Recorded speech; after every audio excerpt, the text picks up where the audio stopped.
बाबासाहेब कमळे तारेकर यांना बोलावून घ्यावं म्हणजे झालं. हो कमळे, राम राम राम राम राम राम बाबा. कसं काय जिवंत भेटला, मनाला आनंद वाटला.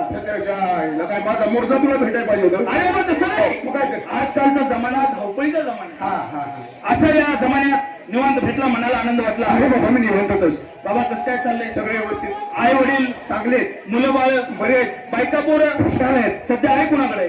आहे की गावाकडे. अरे बाबा तुझ्या मनात कायम अरे होणार. काय बोलण्याची पद्धत झाली का? बोलणं केलंस का? बोलण्याचं पिल्लू. अरे बाबा भाऊ तुम्ही दोघ जण काही कारणानं भांडणं झाली, घरदार वाटून घेतलं, जमीन वाटून घेतली ना, पैसा वाटून घेतला. त्याचप्रमाणे आई वडील देखील वाटून घेतले. वाटून घेतले. म्हणून म्हणलं सध्या आई कोणाकडे, वडील कोणाकडे? सध्या आई कोणाकडे, वडील कोणाकडे? अरे बाबा आई माझ्या जवळ आहे आणि वडील थोरल्याकडे आहेत. त्यामुळे तरी मला वाटलंच तुम्ही तुमच्या आईला ठेवणार. गेल्या जीवाला लाज वाटते का? अरे बाबा जेवाय खायला, जेवण खाण्याचं नको याचं. अरे बाबा मराठी भाषा वळवळ तशी वळते. तेव्हा गावची यात्रा जवळ आली. कुठवर आली? सांगली पर्यंत. श्रावण महिन्यात आमच्या गावची यात्रा असते. हा, तेव्हा गावात तमाशाचा कार्यक्रम आहे. आणि जत्रा केव्हा असते? जत्रा अगोदर यात्रा आणि परत जत्रा असते. 2 दिवस असतात. 2 दिवस असतात. हो. म्हणजे भर जत्रा. तेव्हा पहिल्या दिवशी तमाशाचा कार्यक्रम आमच्या गावात आणायचा आहे. तेव्हा 1-2 गावची यात्रा होणार नाही. मुळीच होणार नाही. त्यासाठी 4-5 पंच एकत्र येण्याचा एकत्र बोलले पाहिजे. गावाचा विचार घेतला पाहिजे. तरुण मंडळीचा महत्वाचा विचार घेतला पाहिजे. बरोबर आहे का नाही? तेव्हा आपल्या जीवाचा जिवलग मित्र कोण? संभाजीराव पेडकर यांना ताबडतोब बोलावून घ्या म्हणजे झालं. असं का? अहो मास्टर संभाजीराव पेडकर.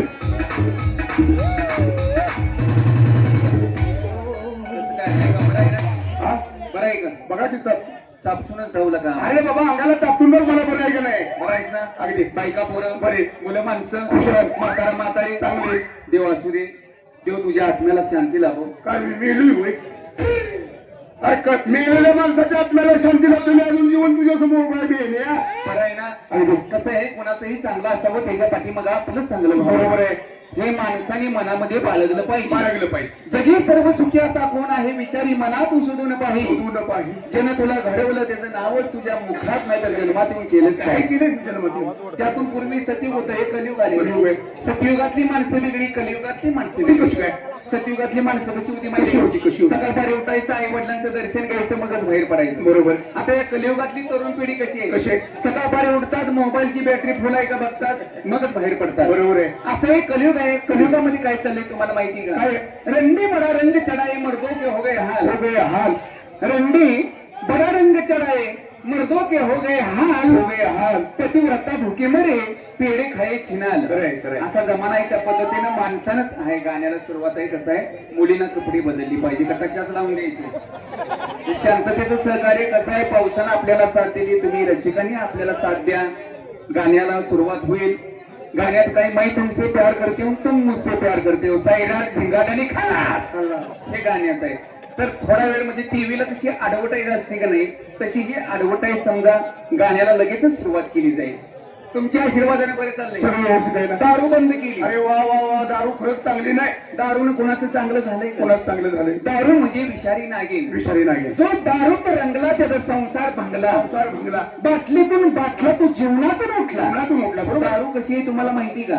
दारूही नरक आहे. नरक आहे. दारू नरक आहे. त्यामध्ये 9 सागरचा अर्क आहे. बनवणारा धूर्त आहे पण पिणारा मूर्ख आहे. महामूर्ख. असा काही शाहिरांचा तर्क आहे. वा. दारू बनवणारा बघा लोकपती करोडपती होतोय. होते. दारू पिणारा भिकसपती. भिकसपती. याला 10 माग, त्याला 20 माग, 5 कमी पडल्या तर कायम बॉम्ब लागत त्याची. बरोबर आहे. त्यातून दारू धार्मिक गोष्टीत मोडली जात नाही. ती कशी? ती कशी काय? रम मध्ये राम नाही. नाही. रम मध्ये राम नाही, विस्की मध्ये विष्णू नाही, हातभटीत हनुमान नाही. अच्छा. पण तिने मिळून घेतलं की तोंडाचा रावण झाला. मग होणारच की. तेव्हा या दारूपासून माणसानं अलिप्त राहिलं पाहिजे. तर आपला संसार चांगला, आपल्या मुलाबाळांचा संसार चांगला.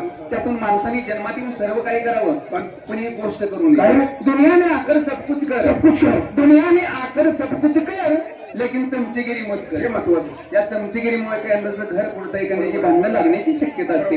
दोघं तिघं झालोय. गावची यात्रा जवळ आली. यासाठी काहीतरी कार्यक्रम ठरवले पाहिजे, आणला पाहिजे. माझ्या जीवाचा जीवलग माझा भाऊ शिवाजी पेडकर पेडकर. घ्या बोलून. अहो मास्टर शिवाजीराव पेडकर. ओ शिवाजीराव पेडकर.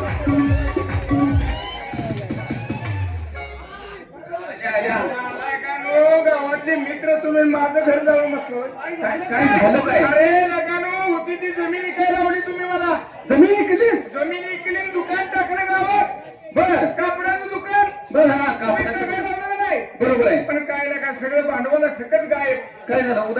सगळे उधारीच मग आणि उधार घेणार कोण आपलीच माणसं आपलीच माणसं. आता हे बघ हा मुद्दल नाही पण नफा बी नाही मुद्दल बी नाही नफा बी नाही. सगळं खोटं. तुझी आई आली त्या दिवशी तुझी आई आली असं. मला म्हटली बाळ दुकान टाकले हा. म्हटलं हो हो मला म्हटली एक लुगडं दे लुगडं आईनं मागितलं. बर लुगडं दिलं तुझ्या आईनं पैसे दिलं पण कमी दिलं. किती रुपयाचं लुगडं? लुगडं होतं 300चं 300चं. तुझ्या आईनं दिलं 299 रुपये म्हणजे 1 रुपया राहिला. तेवढाच माझा नफा तो बी गेला. मग आता करायचं काय करायचं? आता तुझ्या मला काय केलंय शेती केल्यामुळं हिशोबाचं काही कळत नाही. हो हो आता तुम्ही हिशोब देणार तेव्हा मला पैसे शब्द आहे ना तेवढे त्याचं काय राहिले. हा तुझ्या आईच्या लुगड्यात किती राहिलं?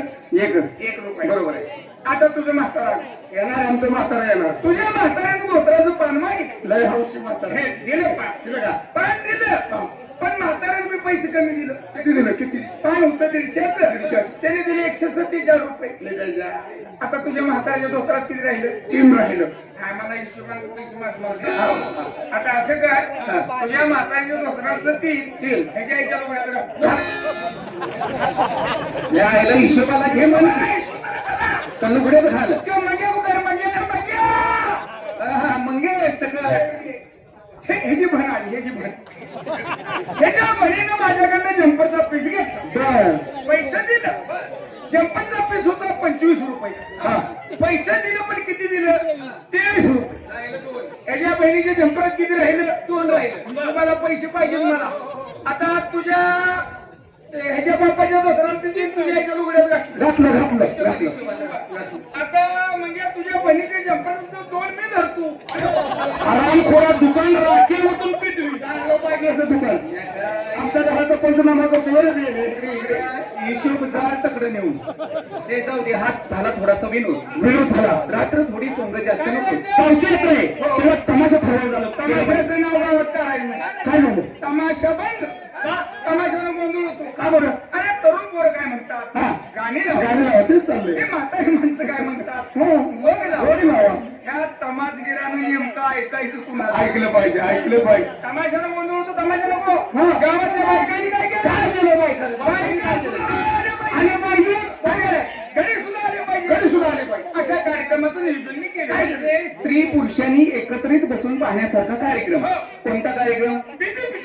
पीपी पिक्चरला आपण तुझ्या आईला फोटो बघत कसं या एकचा उंडगा तुझ्या पीपी पिक्चर. अरे नालाय का नो बीपी याचा अर्थ तुम्हाला कळला नाही? काय बीपी पीपी बीपी म्हणजे भक्त कुंडली. हे म्हणजे देवादी कसाला का हे तरुण धार्मिक पिक्चर म्हणतोय. बरं तमाशा आणायच पाहिजे. कार्यक्रम चाललाय सावळज मुकामी. चला कुणाचा आहे तमाशा? कुमारी कमल अनिता कराडकर लोकनारी तमाशा मंडळ. त्यांचं नाव होतं तुझं पाहुणं आहेत बरं. काय पाहुण्याचं तमाशा सांगतोस. त्यांचे पाहुणे नाही ती पण ती यांचं जावा यायचं. जाऊ दे. दुसरे कार्यक्रम गावात तमाशा आणायचा. हो. पोरी तरुणाई द्या. तरुणांचं मनोरंजन झालं पाहिजे. हे 3 वर्ष झालं बघतोय बाबा. असू दे. जाऊया ना. चला.